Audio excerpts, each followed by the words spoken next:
يلا بينا نعمل شوية فول مدمس كده في البيت.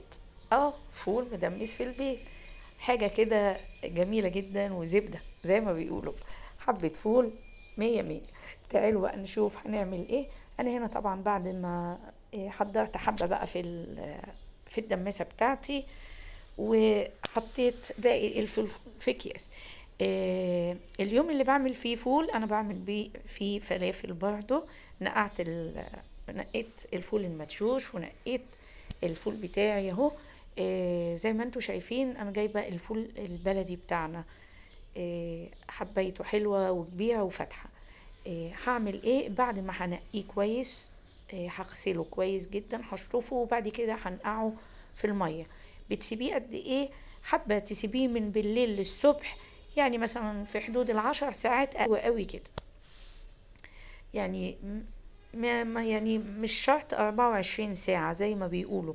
لا، حلوة قوي، ال10 ساعات كفاية. معايا عدس أصفر، معايا حبة فول مدشوش، ومعايا حبة غلة، ومعاكي طماطمتين أو طماطماية حسب بقى ما انتي عايزة. كياس التلاجة بعد محضراها، ومعاكي لون الطعام. لو مش عايزاه بلاش، تقدري تستغني عنه. انا عادة مش بحط، والله انا اول مرة فعلا اني انا اجرب لون الطعام. بس انا بحط معلقة كركم في الفول، بيبقى بيديكي اللون الكهرماني الحلو. تعالوا نشوف هنعمل ايه. انا هنا خلاص هنقع الفول بتاعي ال10 ساعات او 11 ساعة زي ما انتي عايزة. يلا بينا نشوف هنعمل ايه. انا هنا بعد ال10 ساعات ما عدوا، آه غسلت الفول تاني، شطفته من مية النقع، لانك لازم تتخلصي من مية النقع دي. يعني معلومة لازم تتأكدي منها ولازم تعمليها. ما ينفعش تسلقي الفول في نفس المية. هنا بقى هبدأ احط الحاجات بتاعتي، الاضافات بتاعتي. الطماطم، الفول المدشوش، والغلة، والعدس الاصفر، وكبشة رز. اصفر، وكبشة رز، وكبشة فول مدشوش، وكبشة غلة. وحلوة قوي كده خالص، ما فيش اي اضافات تاني، ولا بقى بابريكا ولا فلفل احمر والكلام ده. كده حلو قوي الفول. دي الطماطمية كمان علشان بتديله قيمة غذائية. محدش يقولك بقى حطي بطاطساية مسلوقة، حطي مش عارفة ايه. حلو قوي كده، مفيش اكتر من كده. واللون، حابة تحطي لون حطيتي، ما حبيتيش هو بيبقى لونه حلو لما بتحطي عليه كمان معلقة الكركم. هنا كان كل شوية بقلب فيه، طبعا انا اختصرت لكم الفيديو كتير. قاعدة قد ايه معايا على السوا؟ اخد 5 ساعات. يعني انت من 3 ساعات ل5 ساعات ممكن يستوي معاكي. لو الفولة حسيتي ان هي استوت وقبل ال5 ساعات، خلاص تمام، اطفي عليها. بصوا، زبدة دايبة خالص الفولة كده. وصلت للسوى اللي انا عايزاه وكلها. لو حابة تحطي لون، جربي بقى شوية لوحديهم، وشوفي انتي اللون اللي يعجبك. حابة تعمليه باللون زي ما انتي شايفة كده، ماشي. حابة زي ما هو من غير لون، دي حاجة اختيارية.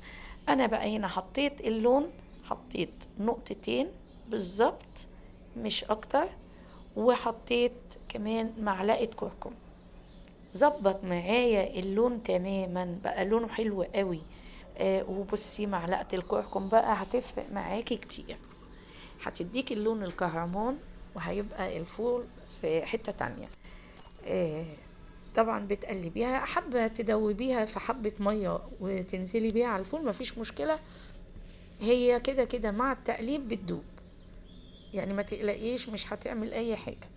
يلا بينا بقى. هنا دخل في السوا تمام وخلاص، وقلبته. هسيبه يهدى شوية، وبعد كده هبدأ. شايفين بقى؟ شايفين؟ دايب خالص، الفولة دايبة. يلا بينا. انا هنا بقى حطيت حبة، شايفين اللون بقى؟ اللون بقى بره الحلة يبان ويبقى واضح اكتر. هنا كده حطيت حبة الفول. وتيجي بقى تجهزي اللي انت عايزاه بقى. ما تجهزيش كله بالملح والكمون والكلام من ده، لا. الحبة اللي انت هتاكليهم خلال مثلا يومين، او 3 ممكن تحطيهم في الدماسة زي ما انا عملت، يا اما في الكياس وتطلعي الكيس اللي انتي محتاجاه وحطيه في الفريزر، وما تقلقيش جدا وبيقعد معاكي فترة طويلة، ولا بيسود ولا بيحتاج كربوناتو ولا بيحتاج بيكنج باودر ولا اي حاجة.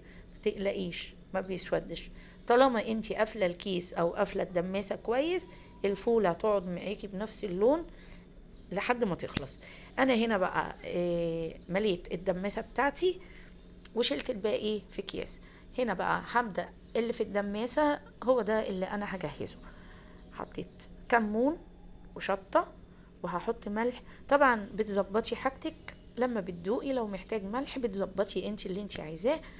آه ما بحطش الليمون الا وقت ما بتيجي تاكلي، يعني الليمون لما تيجي تاكلي.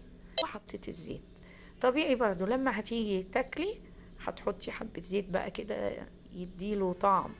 ويا سلام بقى لو حبة طحينة فول بالثوم بقى كده، تقلية الثوم بيبقى طعمه حلو قوي بقى بحتة ليا. يعني شكلي بقى زي ما انت زي ما انت عايزة. عندك الفول وعيشي حياتك زي ما انت عايزة. حبة فول حلوين جدا، حاجة كده في البيت. اللهم بارك. واتمنى طبعا ان الفيديو يعجبكم، وما تنسوناش في اللايك والشير. السلام عليكم، اشوفكم على خير.